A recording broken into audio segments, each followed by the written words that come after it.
मानववादी और विज्ञानवादी बनने में बाधक अंधविश्वास। ये अध्याय फूले साहू अम्बेडकर मिशन आज़ादी आंदोलन का है। इसके लेखक PR गौतम जी हैं। अंधविश्वास एक ऐसा विश्वास है जिसका कोई उचित कारण नहीं होता। एक छोटा बच्चा अपने घर, परिवार एवं समाज में जिन परंपराओं, मान्यताओं को बचपन से देखता एवं सुनता आ रहा है, वह भी उन्हीं का अक्षरांशः पालन करने लगता है। यह अंधविश्वास उसके मन मस्तिष्क में इतना गहरा असर छोड़ देता है कि जीवन भर इन अंधविश्वासों से बाहर नहीं जा पाता। अंधविश्वास अधिकतर कमज़ोर व्यक्तित्व, कमज़ोर मनोविज्ञान एवं कमज़ोर मानसिकता के लोगों में देखने को मिलता है। जीवन में असफल रहे लोग अधिकतर अंधविश्वास में विश्वास रखने लगते हैं एवं ऐसा मानते हैं कि इन अंधविश्वासों को मानने एवं इन पर चलने से ही शायद वह सफल हो जाएं।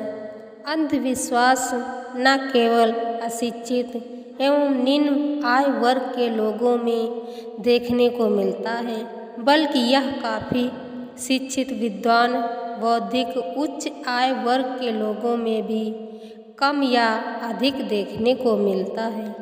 यह आमतौर पर पीढ़ी दर पीढ़ी को देखने को मिलता है।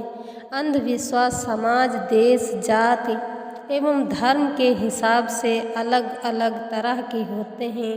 आमतौर पर समाज में विभिन्न प्रकार के अंधविश्वास देखने को मिलते हैं, जैसे आँख फड़कना, घर से बाहर किसी काम से जाते समय किसी व्यक्ति द्वारा छींक देना, बिल्ली का रास्ता काट जाना, हथेली पर खुजली होना, काली बिल्ली में भूत प्रेत का वास होना, परीक्षा देने जाने से पहले सफ़ेद वस्तु जैसे दही आदि का सेवन करना, सीधे हाथ पर नीलकंठ नामक चिड़िया का दिखाई देना, मुंह देखने वाले शीशे का टूटना, घोड़े की नाल का मिलना, कंधे के पीछे नमक फेंकना, मासिक धर्म के दौरान महिला को अपवित्र मानकर उसके मंदिर में प्रवेश को वर्जित करना, श्राद्ध के दिनों में नया काम शुरू न करना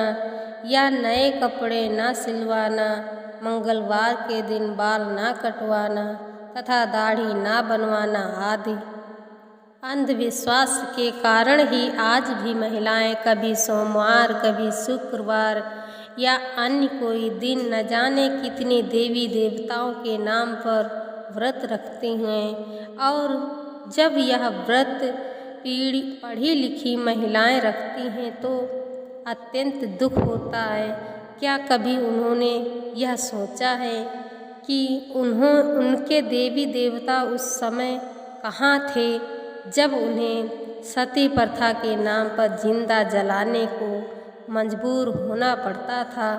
तुम जीना चाहती थी, लेकिन तुम्हारी सुनने वाला कोई नहीं था।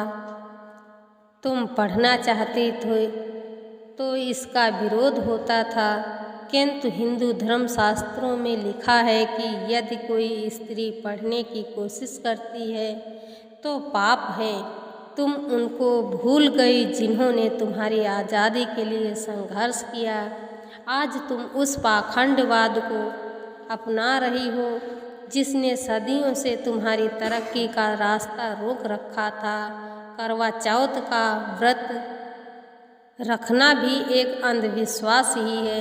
यदि करवा चौथ से तुम्हारे पति की आयु बढ़ जाती तो शायद हिंदुओं की औरतें कभी विधवा नहीं बनती और विधवा होकर जो शोषण, अत्याचार, बलात्कार आदि की शिकार होती आ रही हैं, उन्हें इन समस्याओं से निजात मिली होती। अतः ऐसे अंधविश्वासी व्रतों के पालन से क्या लाभ है?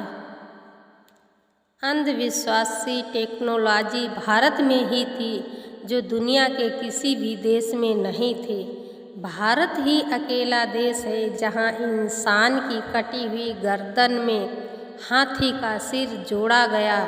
भारत ही एक ऐसा देश है जहाँ मुख, गर्दन, भुजा, पैर, जांघ से बच्चा पैदा हुआ। भारत ही एक अकेला देश है जहाँ किसी व्यक्ति द्वारा सूर्य को निगला गया और दुनिया के किसी भी देश को पता भी नहीं चला। यदि सूर्य को निगलने की बात सच है तो पूरी दुनिया अंधकार में डूब गई। ऐसी स्थिति में पूरी दुनिया में हाहाकार मच गया होगा। सोचो कि भारत में सूर्य के ना दिखने से भारत में अंधेरा हो सकता है, ना कि पूरी दुनिया सूर्य की रोशनी से वर्जित हो गई।